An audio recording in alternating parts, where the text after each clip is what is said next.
Hello students, welcome to PSTC Gurukul.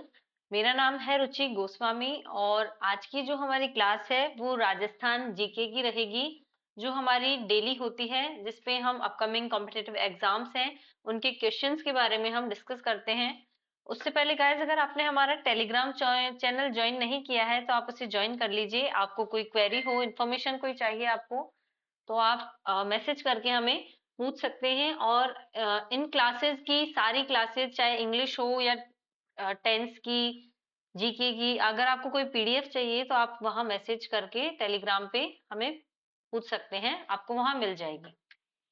Rajasthan GK का आज का हमारा फर्स्ट क्वेश्चन है, अरावली पर्वतमाला का वह भाग जहां रूपांतरित शैली की प्रधानता है कहलाता है। Option A Delhi super group, option B Aravali super group, option C Bhilwara super group या फिर डी विंध्यन सुपर ग्रुप। जहां अरावली पर्वतमाला का वो भाग जहां रूपांतरित शैलों की प्रधानता है, तो वो क्या कहलाता है? वो भीलवाड़ा सुपर ग्रुप कहलाता है। राजस्थान की सबसे प्राचीन रूपांतरित शैली भीलवाड़ा सुपर ग्रुप में मिलती है। ऑप्शन सी इसका आंसर रहेगा, Bhilwara super group. Question number second, Rajasthan में मानसून की अनिश्चितता का प्रमुख भौगोलिक कारण क्या है? मानसून की अनिश्चितता का कारण, ऑप्शन ए थार मरुस्थल, ऑप्शन बी अरावली पर्वतमाला की उत्तर दक्षिण दिशा, ऑप्शन सी उच्च तापमान, ऑप्शन डी पश्चिमी विक्षोभ। जो अरावली पर्वतमाला की उत्तर दक्षिण दिशा है वो मानसून की अनिश्चितता का प्रमुख कारण मानी गई है, क्योंकि ये मानसून की पवनों को रोक नहीं पाती है। अरावली मानसून पवनों को नहीं रोक पाती। Option B is correct answer. Question number third, Kalibanga से प्राप्त अग्निकुंड किस सांस्कृतिक परंपरा की ओर संकेत करते हैं? ऑप्शन ए कृषि अनुष्ठान, ऑप्शन बी पशु पूजा, ऑप्शन सी अग्नि पूजा, ऑप्शन डी मृतक संस्कार। जो अग्निकुंड है वो हमारे अग्नि पूजा से संबंधित है। जैसे हवन कुंड जैसे अवशेष वैदिक अग्नि पूजा को दर्शाते हैं। अग्नि पूजा मतलब हवन वगैरह हम कराते हैं, उससे संबंधित है। क्वेश्चन नंबर फोर्थ, राजस्थान में आंतरिक अपवाह क्षेत्र का सर्वाधिक विस्तार कहाँ है? ए दक्षिण पूर्व, बी उत्तर पूर्व, सी पश्चिमी मरुस्थलीय क्षेत्र या फिर डी हाड़ौती पठार। आंतरिक अपवाह क्षेत्र का सर्वाधिक विस्तार हमारा पश्चिमी मरुस्थलीय क्षेत्रों में है। ऑप्शन सी इसका आंसर रहेगा। यहाँ की जो नदियां हैं वो समुद्र तक नहीं पहुंचती हैं, इस वजह से आंतरिक अपवाह क्षेत्र का पश्चिमी मरुस्थलीय क्षेत्र तक विस्तार है। Option C is correct answer. Question number fifth, Rajasthan में खनिज संसाधनों की बहुलता का मुख्य कारण क्या है? ए नवीन शैलें, बी ज्वालामुखीय क्रिया, सी प्राचीन क्रिस्टलीय शैलें या फिर डी अवसादी मैदान। खनिज संसाधनों की बहुलता का मुख्य कारण है प्राचीन क्रिस्टलीय शैलें। धात्विक खनिज प्राचीन शैलों में अधिक पाए जाते हैं। ऑप्शन सी इसका आंसर रहेगा, प्राचीन क्रिस्टलीय शैलें। क्वेश्चन नंबर सिक्स, मरुस्थलीय राष्ट्रीय उद्यान को बायोस्फीयर रिजर्व क्यों नहीं बनाया गया? जनसंख्या अधिक के कारण, जैव विविधता कम के कारण, सी राजनीतिक कारण या फिर डी सीमावर्ती क्षेत्रों के कारण। वहां जैव विविधता कम थी, इस कारण से राष्ट्रीय उद्यानों को बायोस्फीयर रिजर्व नहीं बनाया गया।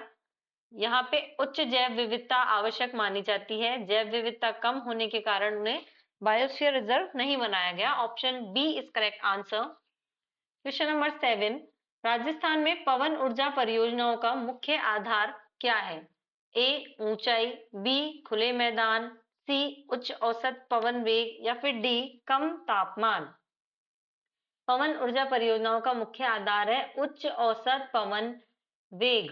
पश्चिमी राजस्थान में तेज व स्थिर हवाएं चलती हैं, इस कारण से उन परियोजनाओं का मुख्य आधार उच्च औसत पवन वेग को माना गया है। Option C is correct answer. Question number eight, पट चित्रकला किस प्रकार के कपड़े पर बनाई जाती है? ए सूती पट, बी खादी, सी मिल कपड़ा या फिर डी ऊनी पट। पट चित्रकला जो है वो सूती पट पे बनाई जाती है। सूती कपड़े जो होते हैं उन पर पट चित्रकला बनाई जाती है। क्वेश्चन नंबर नाइन, राजस्थान का कौन सा दुर्ग जल दुर्ग कहलाता है? जल दुर्ग। Option A Amer, option B Kumbhalgarh, option C Gagron दुर्ग, ऑप्शन डी जैसलमेर। जो गागरोन दुर्ग है उसे जल दुर्ग की श्रेणी में रखा गया है, क्योंकि ये तीनों ओर से नदियों से घिरा हुआ है, इसलिए गागरोन दुर्ग को जल दुर्ग कहा जाता है। क्वेश्चन नंबर 10, राजस्थान में भूजल दोहन बढ़ने के मुख्य कारण क्या है?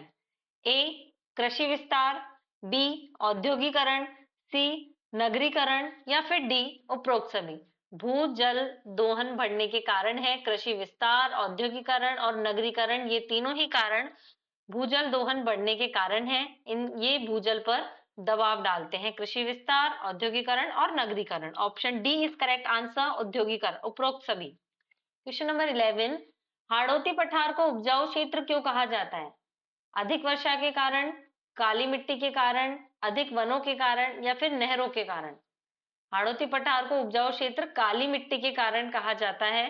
बेसाल्टिक मिट्टी जिसे हम कहते हैं, बेसाल्ट से बनी हुई जो मिट्टी होती है वो काली मिट्टी होती है और वो अत्यंत उपजाऊ मानी गई है, इसलिए हाड़ौती पठार को उपजाऊ क्षेत्र कहा जाता है। Option B is correct answer. Question number 12, Rajasthan में रेग मिट्टी मुख्यतः कहाँ पाई जाती है? रेग मिट्टी शेखावटी क्षेत्रों में, मेवाड़ क्षेत्रों में, हाड़ौती क्षेत्रों में या फिर गंगानगर क्षेत्रों में? शेखावटी क्षेत्रों में जो है वो रेग मिट्टी अधिकतर पाई जाती है, क्योंकि यह अर्ध मरुस्थलीय मिट्टी है, इसलिए यह शेखावटी क्षेत्रों में पाई जाती है। Option A is correct answer. Question number 13, godown की संख्या घटने का प्रमुख कारण क्या है? ऑप्शन ए शिकार, ऑप्शन बी आवास विनाश, ऑप्शन सी रोग, ऑप्शन डी जलवायु परिवर्तन। गोडावन की संख्या घटने का प्रमुख कारण है आवास विनाश। घास भूमि समाप्त होने से यहाँ पे की जो प्रजाति है वो संकट में है। Option B is correct answer.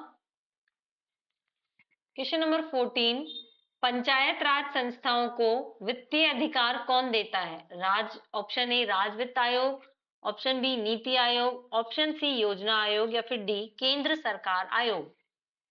राज्य वित्त जो आयोग है वो वित्तीय अधिकार देता है, ये संसाधनों का वितरण तय करता है, राज्य वित्त आयोग। Option A is correct answer.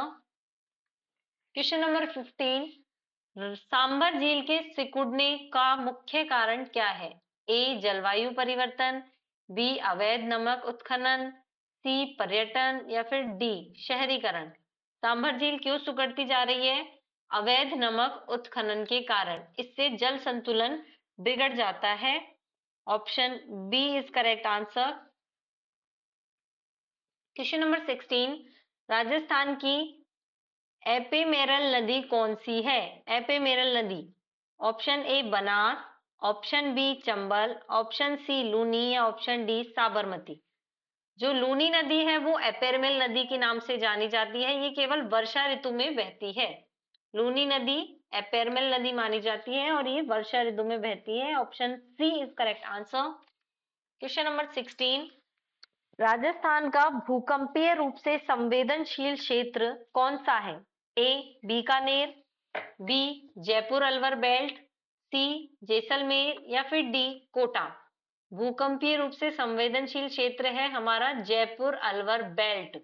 Aravalli fault zone सक्रिय माना गया है यहाँ का, इस वजह से जयपुर अलवर बेल्ट जो क्षेत्र है वो भूकंपीय रूप से संवेदनशील है। Option B is correct answer. Question number 18, Rajasthan में वन घनत्व कम होने का क्या कारण था? शुष्क जलवायु, मरुस्थलीकरण, वनों की कटाई या फिर ये सभी? वन घनत्व क्यों कम हुए? शुष्क जलवायु के कारण वन घनत्व कम हुए, मरुस्थलीकरण के कारण वन घनत्व कम हुए और वनों की कटाई के कारण भी वन घनत्व कम हो गए थे। इस वजह से ये सारे ही कारण वन घनत्व पर प्रभाव डालते हैं। Option D is correct answer. Question number 19, Bisalpur परियोजना बहुउद्देशीय क्यों नहीं मानी जाती? ए विद्युत उत्पादन नहीं होता, बी सिंचाई सीमित है वहां की, सी केवल पेयजल पर केंद्रित है, और डी बाढ़ नियंत्रण नहीं है। बीसलपुर परियोजना बहुउद्देश्य है, पेयजल पर केंद्रित, केवल ये पेयजल पर केंद्रित है, इस वजह से इसे बहुउद्देश्य परियोजना नहीं माना जाता। इसका मुख्य उद्देश्य शहरी जल आपूर्ति है। Option C is correct answer. Question number 20, जनजातीय संस्कृति संरक्षण का सबसे प्रभावी कारण क्या रहा? ए सरकारी योजनाएं, बी भौगोलिक अलगाव, सी शिक्षा या फिर डी शहरीकरण। जनजातीय संस्कृति संरक्षण का सबसे प्रभावी कारण जो है वो भौगोलिक अलगाव है। दुर्गम भूभाग ने संस्कृति को सुरक्षित रखा है। भौगोलिक अलगाव जो है वो संरक्षण का सबसे प्रभावी कारण है। Option B is correct answer, भौगोलिक अलगाव। तो ये था हमारा आज का वीडियो, जिसमें हमने कुछ प्रश्न पर डिस्कशन किया जो हमारे आने वाले कॉम्पिटिटिव एग्जाम्स के लिए इंपॉर्टेंट रहेंगे। और डेली हम इस तरह की क्लासेस करेंगे जो हमारे आने वाले क्वेश्चंस, जो हमारे आने वाले एग्जाम्स हैं उनके लिए इंपॉर्टेंट क्वेश्चंस पर हम बात करेंगे। मिलते हैं ऐसे ही कुछ नई वीडियोस के साथ में। Thank you so much for watching.